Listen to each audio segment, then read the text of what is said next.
British sailors were astounded that so many of the Argentine bombs that hit their ships did not explode, and angry that news of this should have been revealed in some newspapers, thus alerting the Argentines to the problem.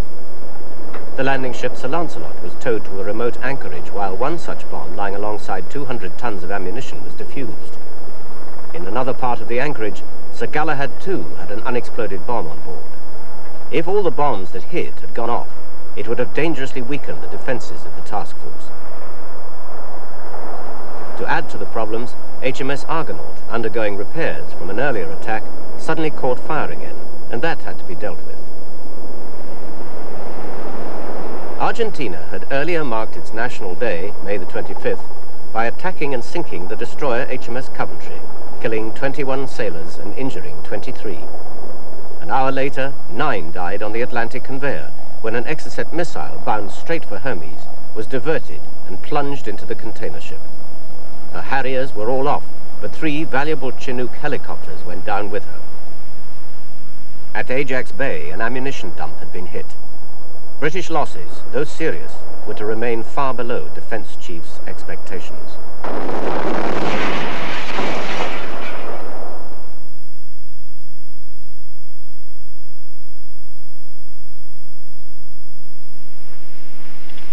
May 29th, and the wreckage of surrender littered the ground at Goose Green. Without a British victory here, the push to Port Stanley could never have begun. The action by 2 para on this narrow, open neck of land began with a successful attack on Darwin. But pushing south, the advance was halted by 2 machine gun nests. The para's commander, Colonel H. Jones, led a hand-picked team in a direct frontal assault on one of them, at a place called Hill of Gorse. He and 13 of his men never lived to see the hill taken. And the colonel took his magazine off, or his submachine gun, and checked it, reloaded it, cocked his weapon, and proceeded up the hill towards the enemy position that we'd just noticed. As he got within 3 feet of the enemy position, I shouted out, "Watch your effing back." But he took no notice and subsequently was shot in the back by a trench to the rear. The colonel's death inspired his men to sweep down towards Goose Green in a 2-pronged attack. Pounded and demoralized too by British artillery and Harrier cluster bombs, the Argentines were persuaded to surrender. Many of them were young conscripts with little heart for a fight to the death. Together, the British and Argentine soldiers began to gather the dead and wounded.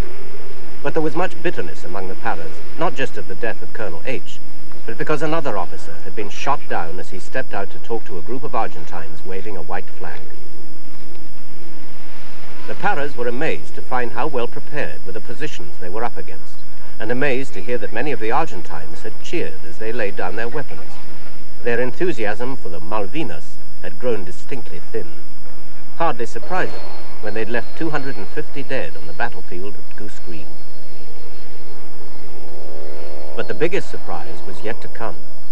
When all the prisoners were rounded up, it was discovered that instead of the expected battalion of 500 men, there were nearly 3 times that number. 1,400 men, well supplied, well dug in, had surrendered to a force of just 600. On the grass airstrip, Pucarás wrecked by the many Harrier attacks. And frightening evidence of what the Argentines had been planning. Napalm ingredients leaked out of a stack of bombs. Inspecting the enormous quantities of captured ammunition, the paras reflected on their now dead colonel's apparent belief that the battle would achieve years hadn't been signalled in advance by a report on the BBC's World Service. It was just one of many kinds of clashes between military and media over the handling of war information. An inquiry would look into that later. But in Britain, much of the news that was fit to speak came from Ian MacDonald at the Ministry of Defence. The nation hung on his every word. We have just learned that the 2nd Battalion of the Parachute Regiment has taken Darwin and Goose Green. The Argentine forces suffered casualties and a number of prisoners have been taken.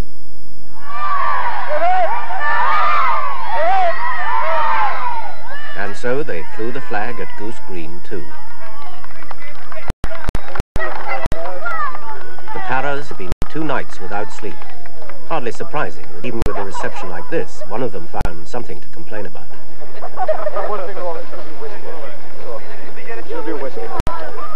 But the kind of thing the army didn't provide in its cross-country pack was clearly welcome all the same.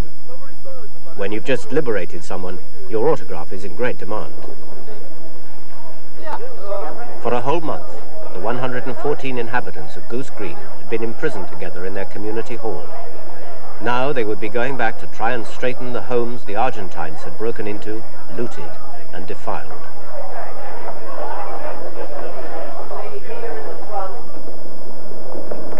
For the British Army, guarding and feeding so many prisoners presented a problem they could have done without. They were eventually taken back to a specially built compound at Ajax Bay, where those who were injured could be properly treated in the main field hospital nearby. In the operating room there, teams of surgeons working on wooden tables under makeshift lights treated enemy soldiers just like anyone else. They were led by Rick Jolly. Just from what we've seen of the Argentine medical facilities, the treatment that some of our wounded casualties have had, enemy casualties, the treatment has been inadequate, to say the least. Instead of removing dead muscle, they've simply closed wounds with metal clips. And this is a recipe for disaster, as any surgeon will tell you.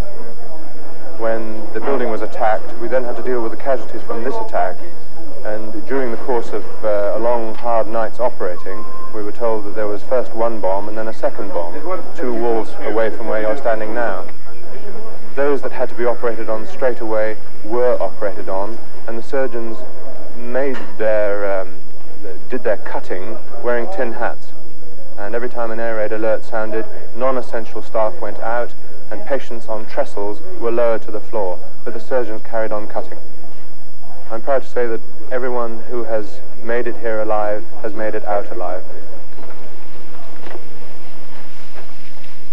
Back near Goose Green, the Paras were burying Colonel H and his brave volunteers with love and countless tributes. From the Prime Minister, he was a truly valiant and courageous officer. From his second-in-command, the victory is entirely his. It was H's plan that worked. And from his staff sergeant, he was the best, the very best. In the chill Falklands morning, 2 Paras said goodbye to them all. Lieutenant Colonel Jones, Captain Wood, Captain James, Lieutenant Barry, Corporal Hardman, Corporal Sullivan, Corporal Fryer, Lance Corporal Cork, Lance Corporal Smith, Lance Corporal Bingley, Private Holman Smith, Private Fletcher, Private Illingsworth, Private Meakin, Private Dixon. From 3 Commando Brigade Air Squadron, Lieutenant Nunn. From 5-9 Commando Royal Engineers, Corporal Melia. Much later, the islanders came to pay respects at a cairn built near the Hill of Gorse, remembering the brave words of Colonel H's widow. As long as we win in the end, it will have been worthwhile. That is the way he would have felt. We shall not forget.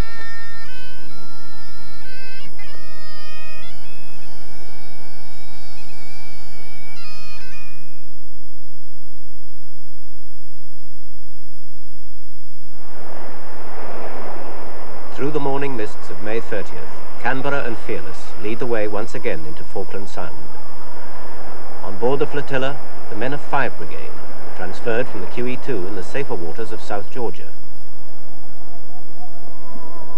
Helping in the operation, the Baltic Ferry, just one of many merchant navy ships that were to do all that was asked of them and more.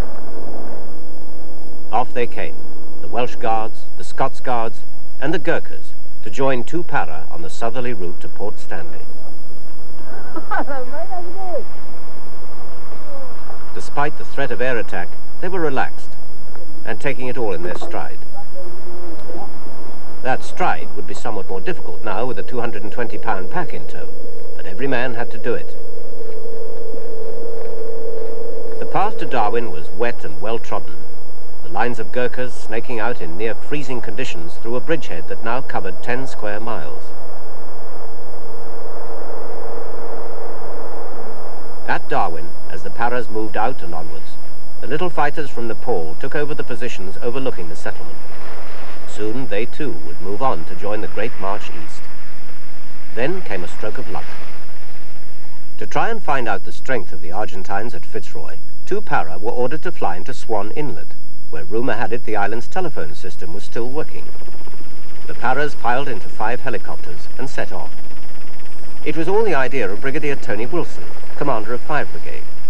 On arrival, the Paras duly telephoned the farm manager at Fitzroy, Reg Binney. Luckily, he was in. They asked was there any Argentines in the area, and I told them they'd pulled out the day before after they blew the Fitzroy Bridge. And they asked was there any at Bluff Cove, and I said well there wasn't, they all pulled back past there. And they said fine, we'll be seeing you later. When the message was relayed back to Brigadier Wilson, he didn't waste a second. 5 minutes behind, that is in time, we had our one faithful Chinook, which magically at that moment had fallen into my hands. It had arrived for some other task, and we grabbed it. And we shoved as many soldiers as we could into that Chinook. More, I dare say, than the makers ever intended a helicopter should carry. We had 2 sections of 81mm mortars, we had Milan missiles, every single soldier carried 4 mortar bombs, and we kept cramming them in, and when they didn't fit any longer, we literally booted them into the helicopter and got them in. But that Chinook obviously couldn't ferry 3,500 men. Answer, shortcut number 2. At the jetty in Goose Green lay an old freighter, the Monsooner. A Royal Navy diver was called in to free its foul propeller.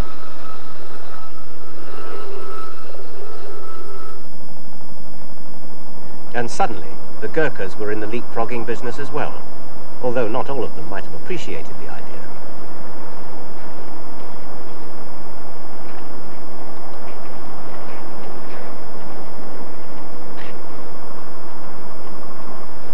Daringly, without any kind of protection, the Monsoonan chugged innocuously along the coastline, the Gurkhas keeping their heads down, and no doubt their fingers crossed as well. On the way, they passed the wreck of an enemy gunboat attacked by Harriers in Chisel Sound. And then, suddenly, ahead of them, the comforting sight of Fitzroy Jetty. 2 shortcuts had suddenly put elements of 5 Brigade 2 days closer to Port Stanley. Time to settle in and get some welcome variety into the menus.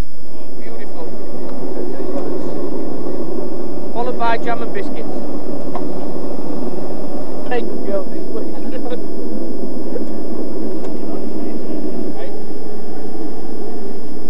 To those ashore, it seemed for a change a relaxing sort of day. Round the corner, the Scots Guards were coming ashore off Sir Tristram. The Welsh Guards were watching videotapes on Sir Galahad. There was time for a cup of tea.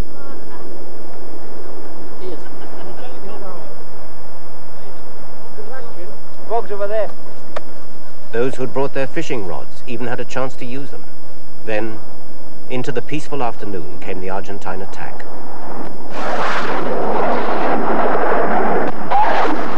Enemy spotters on a hillside or a far-off radar had seen the landing ships come in and summoned up the Skyhawks. There were no defences. The Rapier missiles had been brought ashore, but were just 1 hour from being operational. The voice of ITN's Michael Nicholson told Britain how 50 died and 46 were injured. The bombs hit Sir Galahad aft through the engine room and accommodation sections. I watched from the shore less than 400 yards away and felt the impact on the ground below me as the hold full of ammunition exploded. Shells, guns, missiles. Bullets came from their ammunition boxes, exploding in the heat, whistling and whirring past us. We could see them coming by the red tracers. I saw hundreds of men rush forward along the decks across the hold, pulling on their life jackets, pulling on their survival suits. Some, the ship's crewmen, just off watch, pulling on their shirts and trousers. Men were trapped on the wrong side of the fire, and not knowing what else to do, they jumped overboard, the flames spreading around them. I saw men swim underwater away from the ship to avoid the burning oil. And as they surfaced, I watched other men men who were safely away forward of the flames risked their own lives, jumping into the water with life jackets to save those men swimming below them. Inflatable rubber life rafts, bright orange, were hurled over the side. Some immediately burst into flames as debris from the explosions hit them. The strong wind, gusting now, fanned the fires, enormous fires, as the fuel tanks exploded. The ship was half enveloped in black, thick smoke now, but the Royal Navy Sea King and Wessex helicopter pilots and their crews ignored the fires. They ignored the explosions and the ammunition erupting around them, and flew their machines into the smoke to lift the queues of men waiting below them. The helicopters waited in turn, steady in the air, to move in once the one in front of them had moved away, to winch the men off. I watched one pilot steer his machine slowly and deliberately into the black air and hover, completely blinded, enveloped in the smoke. And then we saw his crewman winching down a line to pick a man out of the sea. 3 times that winchman went down, and 3 times he brought men up into the blackness that covered his helicopter. I saw another helicopter almost touch the water. Its rotor blades seemed to be spinning through the flames to pick up a man in a bright orange survival suit who was clinging to the anchor chain.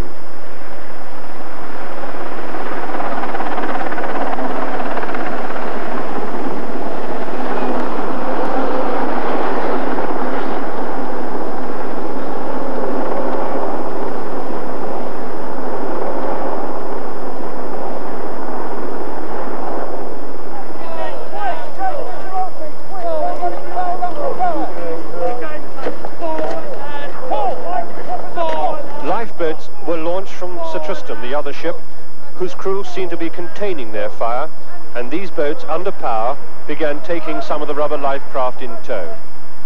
Others began drifting, though, taken by the wind sometimes away from the inferno, but then suddenly towards it. Pilots in the helicopters saw this, and immediately 4 of them took their machines to the rear of the ship by the flames, came down low, and using the downdraft of their rotor blades, slowly began to push the rubber dinghies away. And slowly, yard by yard, each helicopter taking care of one dinghy full of men, they pushed them safely onto the beach. There was much heroism at Fitzroy, but this single tribute must be paid to the helicopter pilots and their winchmen who saved so many. The casualties and survivors, many suffering from shock, many who had heard their own friends screaming in the locked dormitories, unable to get out, were picked up from the beach by soldiers who had run from the beaches to help. Dozens of soldiers waded out into the freezing water up to their chests in it to pull men to safety.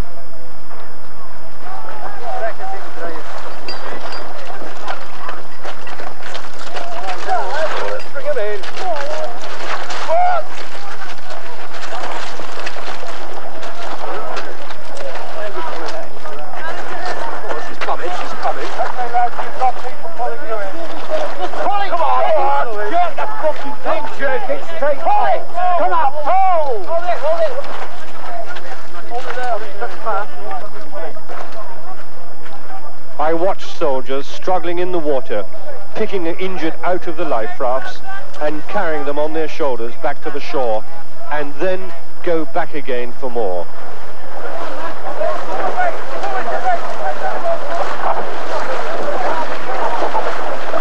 Next time I want to paddle, go to the back door. Right on the track, lads, right on the track. Okay, well done.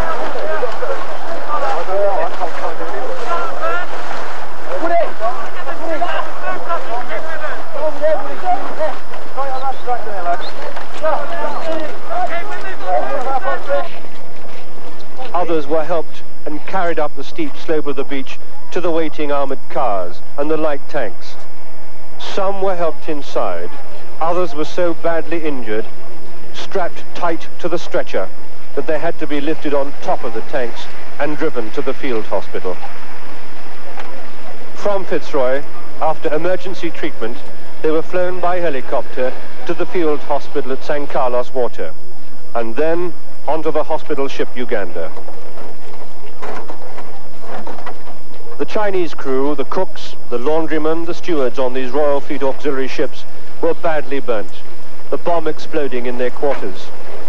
They are normally the most cautious of all aboard these ships, the first to put on their anti-flash units, their hoods and their gloves. But no, they said, we knew nothing, we heard nothing. There was no warning, just a blast. And then we saw men with skin dripping from their heads, from their faces. It was a day of tragedy, but I vouch it was a day of extraordinary heroism and selflessness by every man who witnessed it.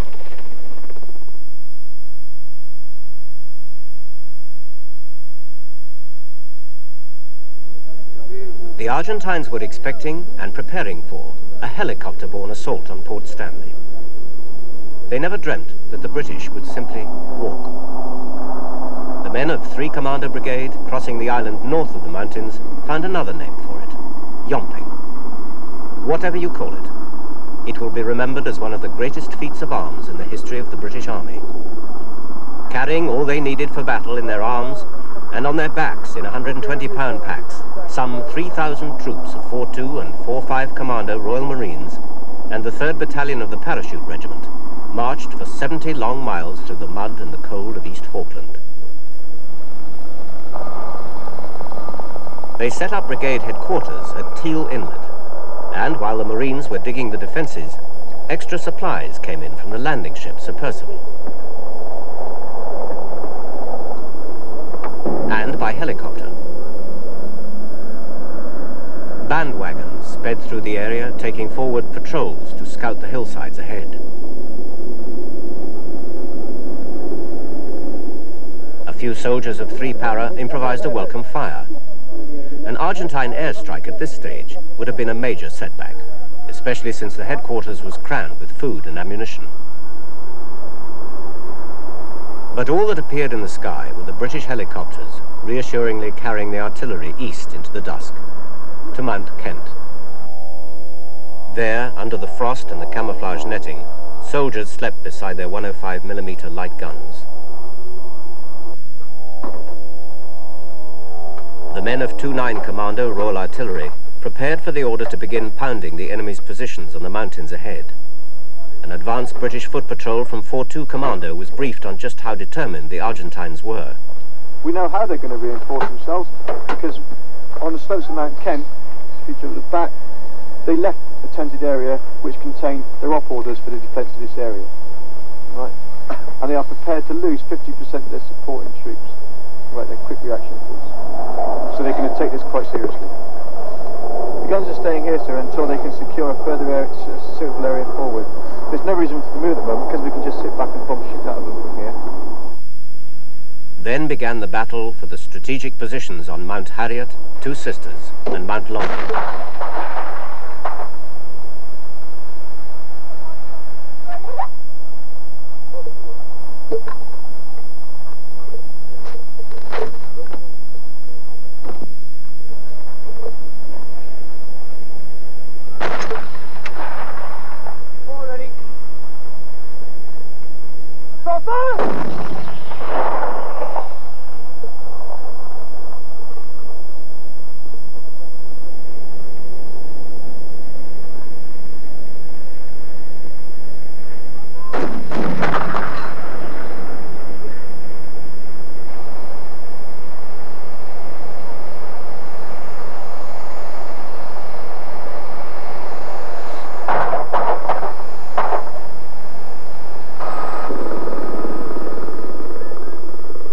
Troops manning the Argentine frontline positions were all conscripts. Some fought well, others surrendered before they had to fight at all. And many were captured in courageous assaults by British units storming heavily fortified positions. In all, 600 prisoners were taken as the first 3 mountain targets fell, at the cost of 22 British lives. The plan was a coordinated pincer movement. While elements of 5 Brigade were moving in from Bluff Cove, 3 Brigade had finished yomping their way across from San Carlos.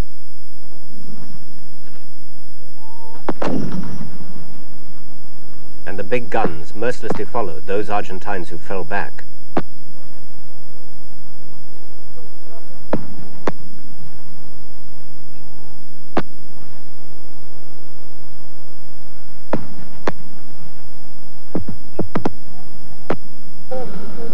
Load correct!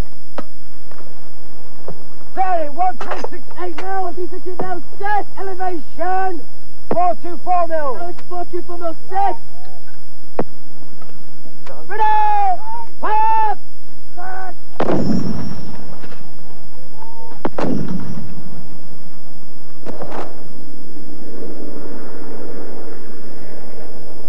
Helicopters plied to and fro, distributing fresh ammunition.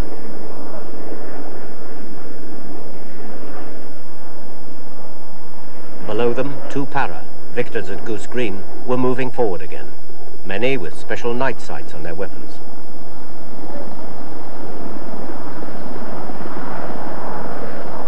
And by now, for all the troops involved, the strain of their achievement was beginning to tell. It made a helicopter lift to forward positions especially welcome.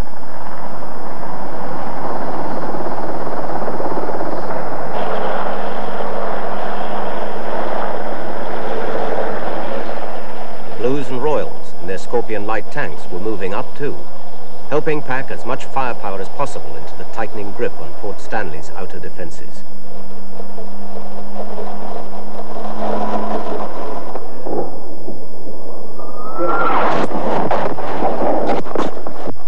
As British troops moved forward onto Two Sisters Mountain, the Argentine artillery tried to target in on them. The weary soldiers barely seemed to notice. Wessex helicopters scurried down the valleys as resupplying continued throughout the barrage. The Milan anti-tank missile was being used with great and unexpected effect against enemy trenches.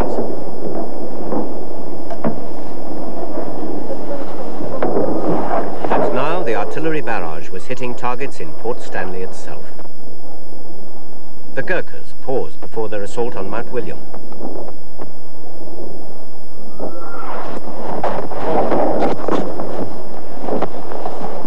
Some clambered up for a first look at the town they were fighting for. Just outside Port Stanley, a rolling artillery and mortar barrage was hitting Sapper Hill, soon to be taken by the Royal Marines. They gathered their strength for that assault in a makeshift camp on the northern edge of Two Sisters, oblivious to shells bursting around them.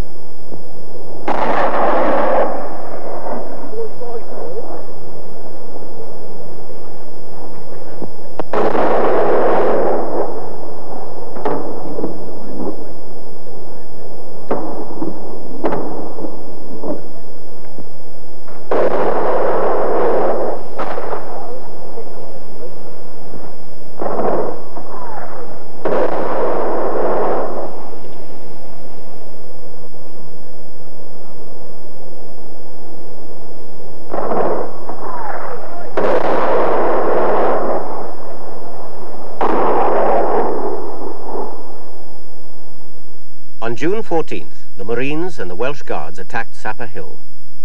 The night before, the Gurkhas had taken Mount William. The 2nd Battalion Scots Guards overran Tumbledown Mountain.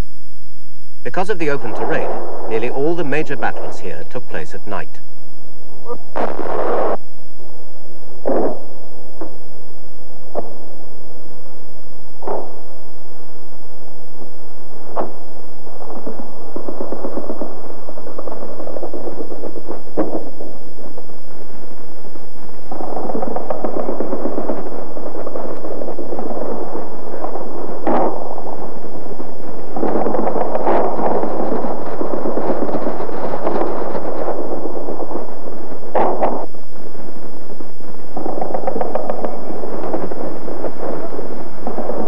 After the fall of Wireless Ridge just above the town, the Argentine defences collapsed. As 4-5 Commando carefully walked in vehicle tracks through a possible minefield, news came through of a ceasefire. We beat them now. No more open fire. No more open fire. No more open fire. One first reaction here was to take time to mark up the minefield properly. But it nearly all went wrong. A Harrier strike had been called on Port Stanley.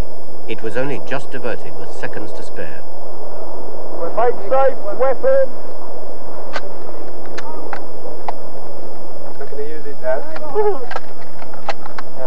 He's not got one at the spoke leg, have you? No. Get the kettle on at the army, I'm on there.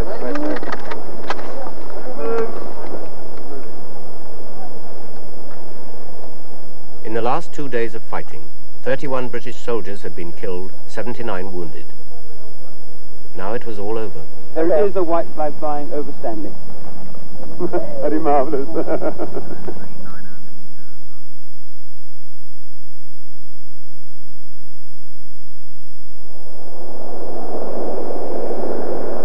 I'm Jeremy Moore. I'm sorry it took us 3 weeks to get here. That was how the British Land Forces commander greeted the 400 residents of Port Stanley who came out to thank the men who had fought for their freedom.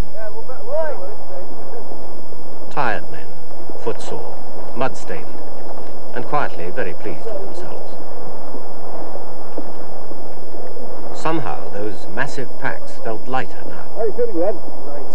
Just get the peps up. Give us a cheer. Yep. They'd yomped, they'd fought, and now it was over.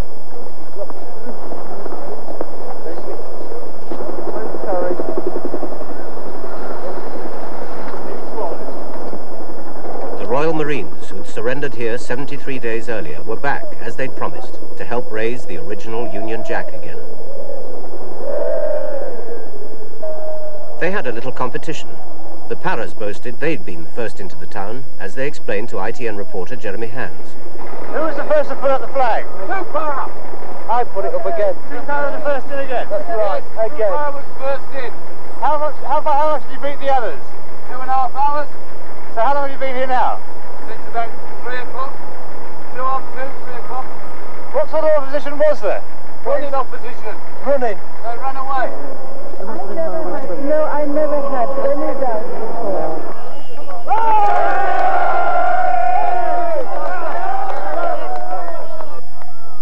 Excited congratulations for Mrs. Thatcher on the Downing Street pavement.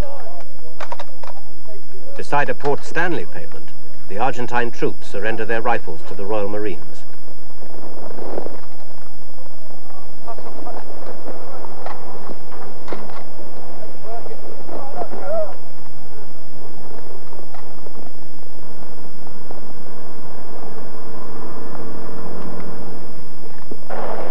During the hours after the ceasefire, a small team of British officers had gone to the government secretariat to finalize the terms of the surrender.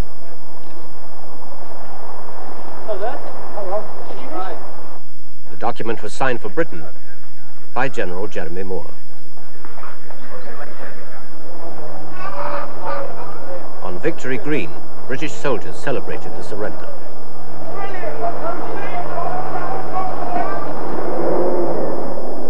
More Argentines filed towards the town centre to be disarmed. 4-2 Commando had been given the job of clearing them from the town completely.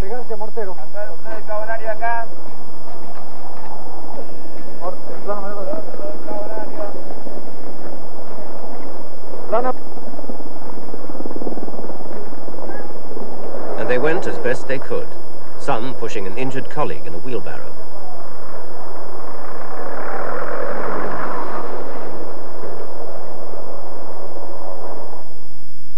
"8,400 defenders surrendered in Port Stanley to a British land force that was 2/3 the size.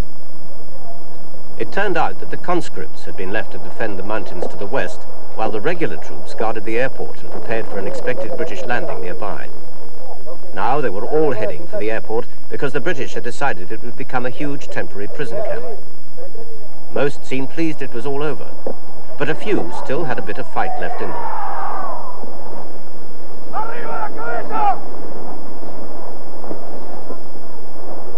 At the airport, wrecked Pucaras were evidence of the success of the Harrier attacks. To protect the prisoners from the cold, a few tents were made available, but the ones meant to do the job had gone down on the Atlantic conveyor, so the prisoners improvised as best they could.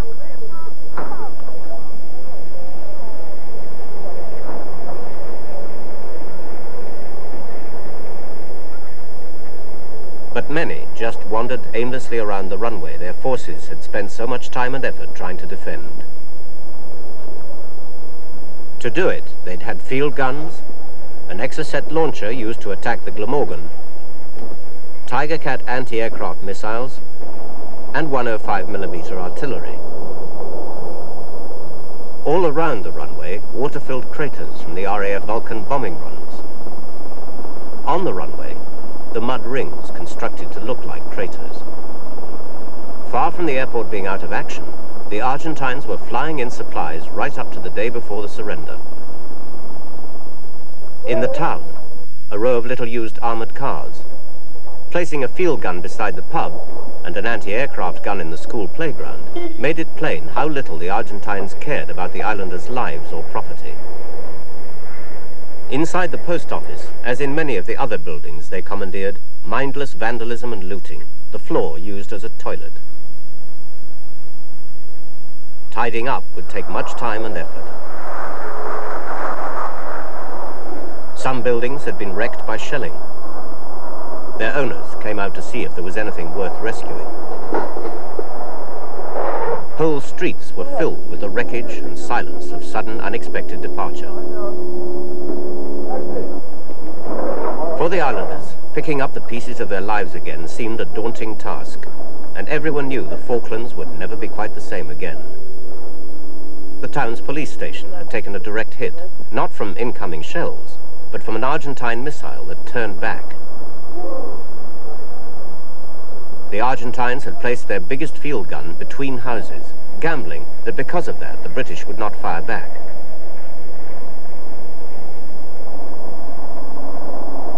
But British shelling had accidentally hit a house where 2 Falklands women were staying. British soldiers helped carry them from Port Stanley Cathedral. In all, 3 islanders were killed in the conflict and 4 injured. Argentine prisoners of war nearby stood to attention as the coffins passed.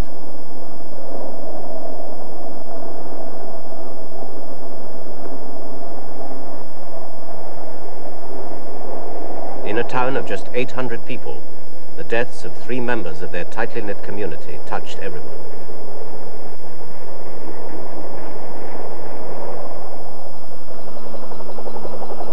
Canberra now came into Port Stanley Harbour to collect the first batch of prisoners.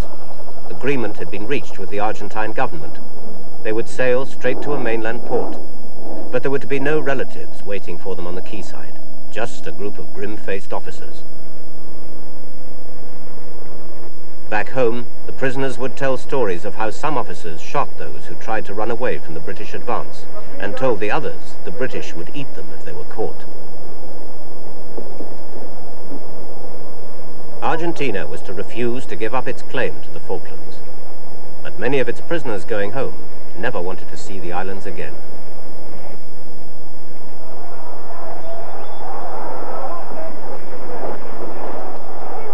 In Buenos Aires, riot police were called in as news of Argentina's defeat brought angry crowds out into the streets.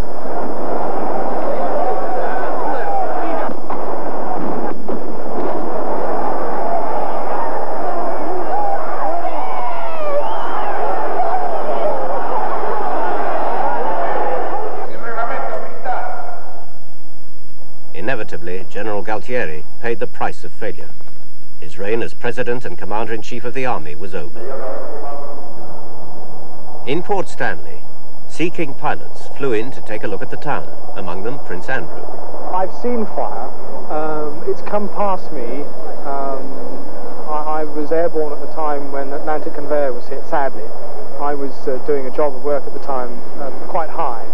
I saw Atlantic conveyor hit by the missiles. Across in Bluff Cove, Sir Galahad was about to become an official war grave. The Welsh Guards, who survived, sang in Welsh for those who died.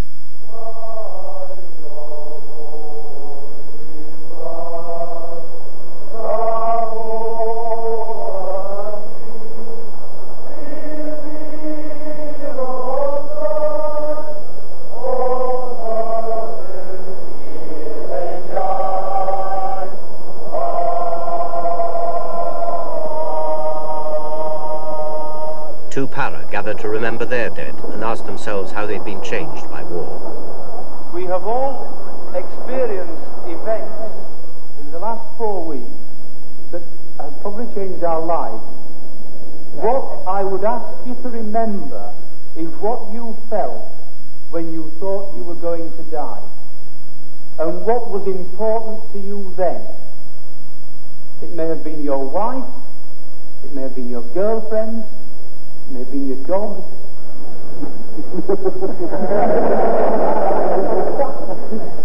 It may even have been your life itself. Think on what is important. Remember those who will not be going home with us.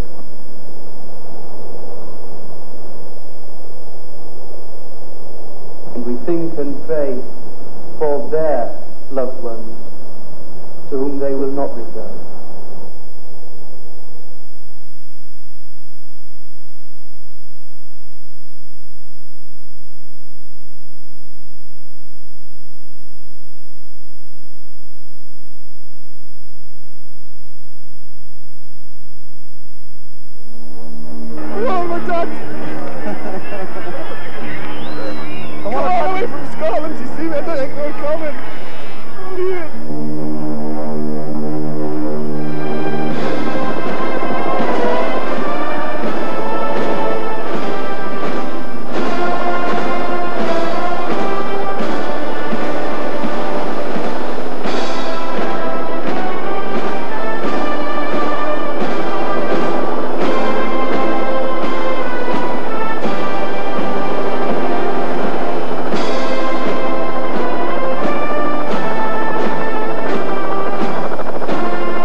I've seen my company grow up. They've had their baptism of fire, and we took out boys, we brought back men.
It had been a long time, a time of worry and danger, of pride and sorrow.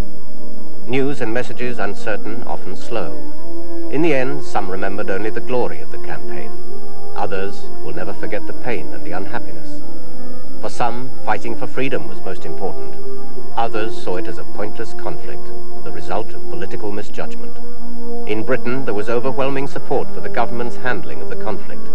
Abroad, many were incredulous that it happened at all. Time may throw a new perspective on the Falklands crisis. But in 1982, for those who came back, it was simply good to be home.